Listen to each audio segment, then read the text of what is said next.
The battle had ended 3 hours ago, but the smoke still hung thick over the crystalline plains of Arcturus VII. Commander Daniel Reeves stood amid the wreckage of what had once been the Valerian Empire's most formidable battle fleet, now reduced to twisted metal and dying plasma cores. His soldiers moved through the debris field, collecting survivors and securing the surrender that had come faster than anyone expected. Daniel's neural implant pulsed with incoming data streams, casualty reports, resource assessments, diplomatic channels opening across a dozen star systems, but his attention fixed on a single blinking coordinate 200 meters northeast. Life signs, faint but unmistakably Valerian. He moved through the scorched landscape, his exosuit compensating for the planet's gravity. The coordinate led him to a collapsed command bunker, its quantum-shielded walls breached by concentrated plasma fire. Inside, beneath a fallen support beam, he found her. Princess Melissa Vorthing, third in line to the Valerian throne and supreme commander of their expeditionary forces. Her silver armor was cracked, leaking the biogel that sustained Valerian physiology in combat. Purple blood seeped from a gash across her temple, and her breathing came in shallow, mechanical gasps. Daniel's first instinct was tactical. She was a high-value prisoner, a bargaining chip that could end this war within days instead of years. But as he knelt beside her, pushing aside the debris, he saw something that made him pause. Her eyes, those distinctive violet eyes of Valerian nobility, held no hatred, only exhaustion and something that looked like relief. "Commander Reeves," she whispered, her translator chip struggling to convert her words into standard Terran. "Your reputation precedes you." "Save your strength," Daniel said, running his medical scanner over her injuries. The readout made him grimace. Internal bleeding, collapsed lung equivalent, severe trauma to her secondary neural cluster. She needed immediate treatment, the kind only available in his flagship's medical bay.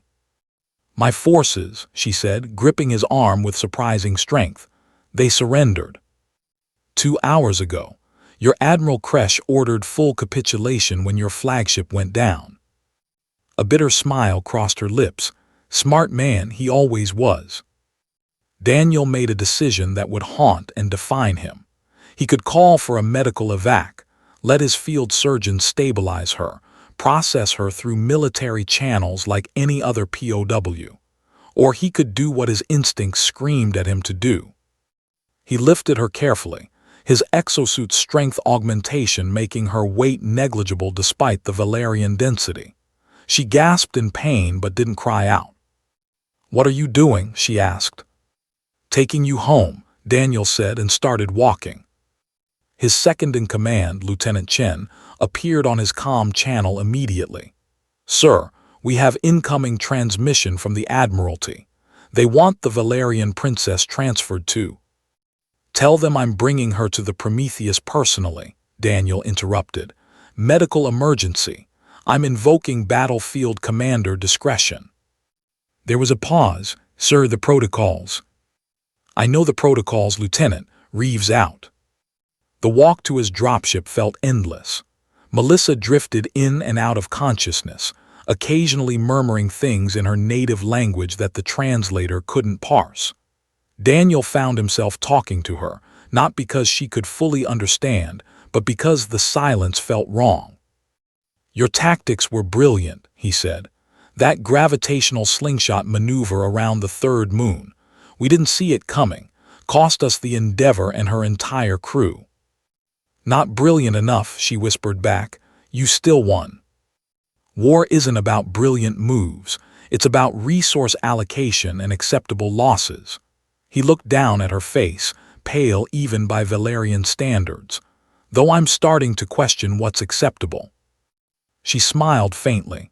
Philosophical warriors, humanity's greatest gift to the galaxy. The dropship ride to the Prometheus took 18 minutes.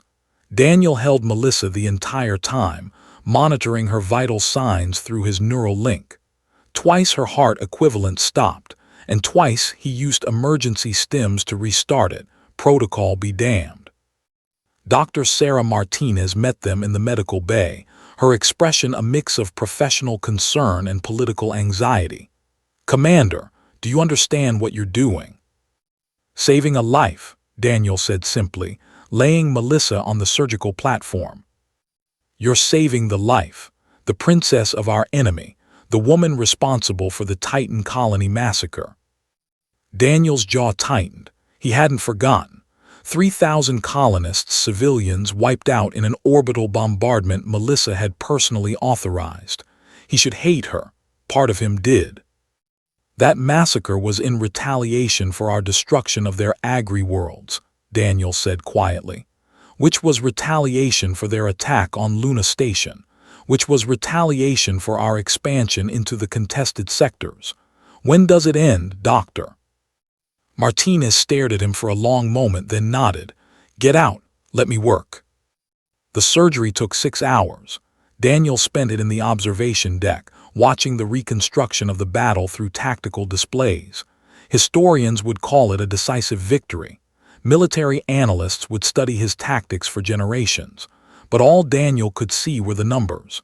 15,000 dead on both sides, 30 ships destroyed, a planet's ecosystem damaged, possibly beyond repair.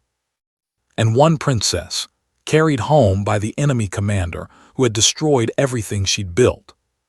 Martinez found him there as artificial dawn broke over Arcturus VII. "She'll live. Full recovery expected within 3 weeks, assuming Valerian physiology responds to treatment as predicted." "Thank you, Sarah." "Don't thank me yet. The Admiralty is demanding answers. The Valerian Empire is in chaos, and you just created a political nightmare that might extend this war by years." She paused. "Or end it. Depends on what you do next." Daniel nodded slowly. Through the observation window, he could see the medical bay where Melissa lay in induced sleep, her body healing, her empire in ruins, her army surrendered to the man who'd carried her home. "I did what was right," he said finally. "History will decide that," Martinez replied. "But for what it's worth, I think you did too." 3 days later, Melissa woke to find Daniel sitting beside her bed, reading tactical reports. She studied him silently until he noticed. "Welcome back," he said. "Why?" The question held universes of meaning. Daniel set down his datapad. "Because I'm tired of counting bodies. Because you would have done the same. Because somewhere in all this darkness, we need to remember we're supposed to be the civilized ones." Melissa was quiet for a long time. Outside, the reconstruction fleets were already arriving, Terran and Valerian working side by side under the surrender terms. Impossible weeks ago. Inevitable now. "My empire will never forgive this," she said. "My government won't either," Daniel agreed. "So what happens now?" Daniel smiled slightly. Now we figure out how to turn enemies into allies, starting with us." Melissa extended her hand, the Valerian gesture of treaty. Daniel took it, human and alien, victor and vanquished, bound together by a choice made on a battlefield that had already changed everything. The war wasn't over, but perhaps finally its end had begun.